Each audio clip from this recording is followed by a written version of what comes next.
Olá, eu sou Gilberto Luiz do Amaral, sou o diretor-presidente do Grupo Amaral, também advogado, sócio fundador da Amaral e Asbeck Advogados. Hoje nós vamos iniciar uma série de podcasts a respeito da lógica da tributação brasileira.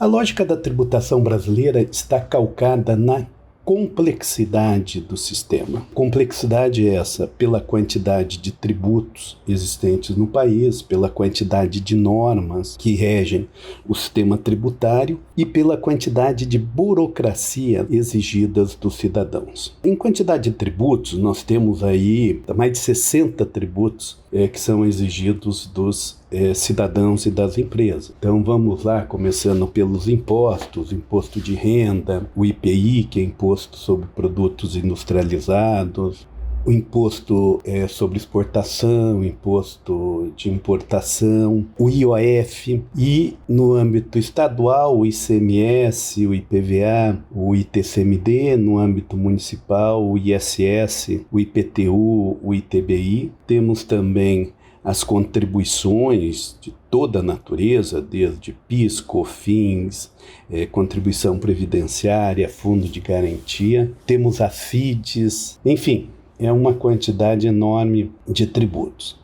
Temos também essa quantidade exagerada de normas, mais de 40 normas tributárias são editadas todos os dias pela União, estados e municípios, o que dificulta muito o acompanhamento da legislação brasileira. E também temos as burocracias, ou seja, as obrigações acessórias, aqueles procedimentos exigidos legalmente para calcular o tributo, para indicar a sua base de cálculo, para aplicar a alíquota. Então aí nós temos declarações tanto a nível federal quanto estaduais e municipais. Então praticamente todo o tributo exige no mínimo uma obrigação acessória. Isso gera um custo muito grande. As empresas gastam mais de 1,5% do seu faturamento no controle de todo esse sistema tributário complexo. Então vejam que as empresas gastam mais de 160 bilhões de reais por ano para manter sistemas, software,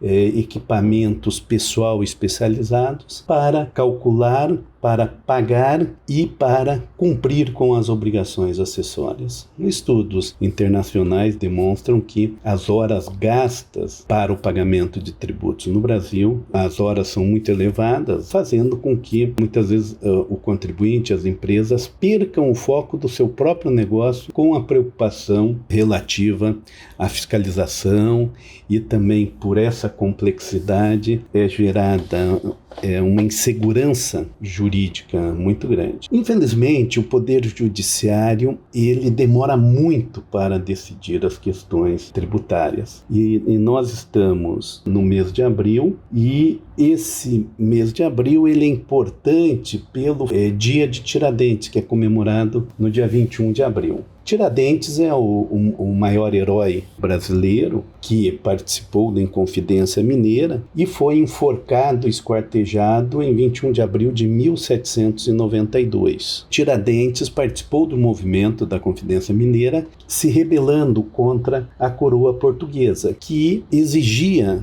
das Minas Gerais, como exigia de todas as regiões brasileiras, um elevado pagamento de tributo. Então, nós temos aí a história do quinto dos infernos, ou seja, que a coroa portuguesa exigia 1/5 ou 20% de tudo que era produzido no Brasil. Então, logicamente que com o passar do tempo, essa exigência tornou-se muito mais relevante, ou seja, hoje não é 1/5 dos infernos, nós pagamos 2/5 dos infernos, porque a nossa tributação média é de 40%. E esse sistema tributário complexo que nos dá, tal qual essa história do Quinto dos Infernos, também algumas expressões importantes como Santo do Pau Oco. O Santo do Pau Oco é que para exportar o ouro do Brasil sem um pagamento de tributos, se faziam santos em madeira e ocos. E dentro desses santos feitos de madeira, né, então se colocavam o ouro que era exportado sem o pagamento de tributos. E essa complexidade, ela se dá por quê? Justamente pela nossa história, por causa da nossa colonização portuguesa. No mundo todo, ninguém gosta de pagar tributo. O tributo é pago sem uma contraprestação direta ao contribuinte. Então, o contribuinte paga a um governo central, um governo local, e depois recebe isso em serviço público.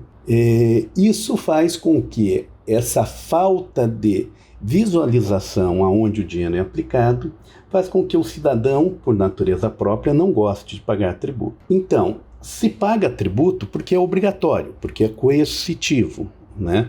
Tanto que o nome imposto, ele vem dessa coerção que se faz ao cidadão para que ele pague. Ou seja, se ele não pagar, ele vai ser multado, ele poderá ser processado criminalmente, até preso por não pagar o tributo. Porque se o tributo fosse espontâneo, a arrecadação seria muito menor. Não que aqui eu esteja defendendo, falando que o dinheiro do tributo não seja bem aplicado. Isso é uma conversa que a gente vai fazer nos próximos episódios, mas é importante saber e a gente pensar de imediato qual é o serviço público, quais são os serviços públicos que nós recebemos em virtude do pagamento de tributos. Mas eu quero explicar aqui por que há essa complexidade do sistema tributário, por que é tão difícil entender o sistema tributário, por que é tão difícil pagar, por que é tão oneroso, principalmente na produção e na circulação de bens, por que se cobra tantos e tantos tributos, por que o custo ao consumidor fica tão alto. Essa complexidade, ela deveu-se a todo o sistema tributário e jurídico de Portugal, à época da dominação do nosso país, em que a burocracia era muito elevada, porque nós tínhamos a coroa portuguesa, e a coroa portuguesa era dividida em várias castas, vários segmentos de controle, e tinha muita burocracia para garantir que o próprio rei conseguisse ter uma visão de todos os territórios, ao mesmo tempo em que pudesse até cobrar lá os tributos para fomentar a própria coroa. Com o passado do tempo, Portugal foi se modernizando, principalmente a partir da entrada na União Europeia, e hoje Portugal é um país bem menos burocrático do que o foi no passado, e é muito menos burocrático do que o Brasil. Então, mas por que essa complexidade permaneceu no Brasil? Bom, primeiro porque, como havia o domínio da coroa portuguesa, o cidadão brasileiro não gostava de pagar tributo e porque não via uma contraprestação. Além do que, nenhum povo que é dominado vai gostar de pagar um tributo para o dominador, né? Então já é uma questão própria. Se a gente for ver a origem da palavra tributo era o castigo pago pelo povo vencido ao povo vencedor, através da entrega de parte dos bens, através da entrega de parte, principalmente da produção local, de produtos agrícolas, da pecuária, então, ou até mesmo de alguns produtos industrializados, principalmente em pedra, madeira. Então, era a entrega. Então, o tributo nasceu como um castigo pago pelo povo vencido ao exército vencedor daquela guerra. Então já nasce aí a nossa antipatia pelo pagamento de tributos. Lógico que o tributo é o pilar da democracia e mais adiante também, num próximo episódio, eu vou abordar esse tema. Mas a complexidade, então, ela se deu por quê? Porque nós herdamos essa cultura da burocracia, essa cultura da complexidade da colonização portuguesa e não nos libertamos até hoje. E essa burocracia, ela cria os beneficiários do poder, que são os tecnocratas, que para manter o poder, manter a sua importância, vão criando burocracia. Então a tecnocracia vive da burocracia e, consequentemente, aí nós temos uma parte do funcionalismo público muito arraigada, muito preso a pensar que tem que ter uma vantagem em relação, um benefício em relação à população comum, então protegem os seus feudos.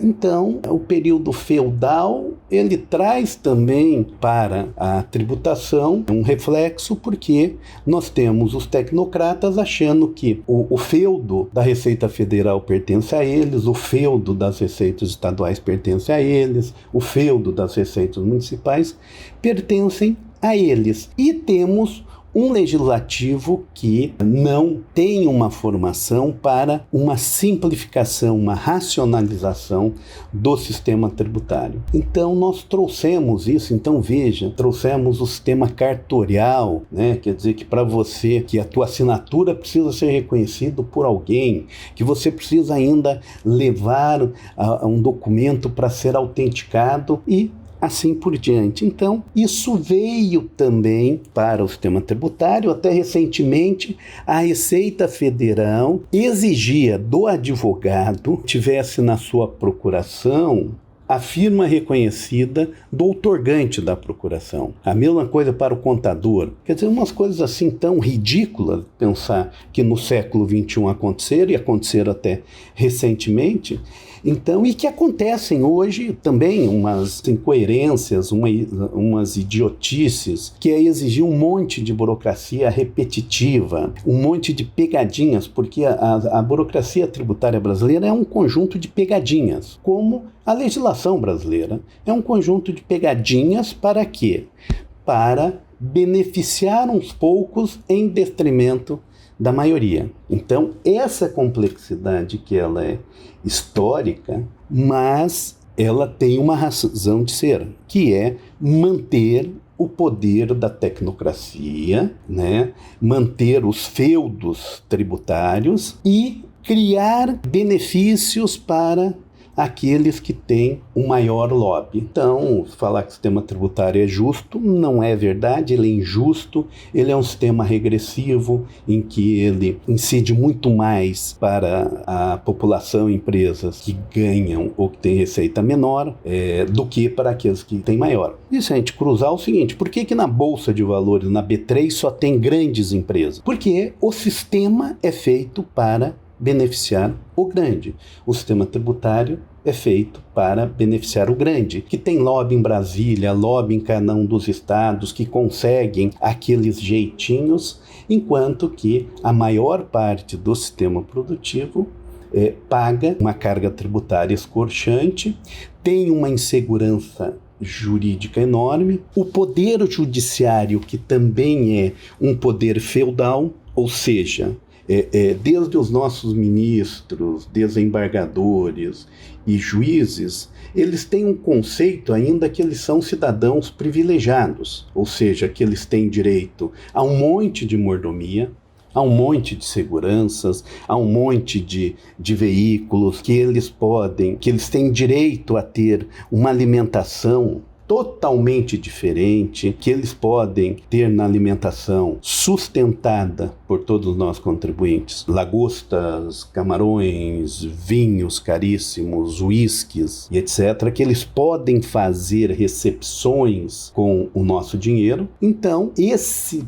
problema do feudo, dos tecnocratas entender que são senhores feudais e mandar a conta para todos nós pobres mortais pagar, vem da história brasileira, mas que realmente passamos aí por vários períodos da República, passamos pela ditadura, passamos pela redemocratização brasileira, passamos aí um longo período que nós estamos agora, teoricamente, num sistema democrático, e mesmo assim a carga tributária continua escorchante, a complexidade é elevadíssima, e quando se fala em reforma tributária, se fala não no sentido de simplificar, mas no sentido de tornar mais complexo do que já o é. Então, as propostas que estão no Poder Legislativo são propostas que estão atrasadas, estão calcadas numa matriz econômica do país da década de 1990. Então, por quê? Porque fazer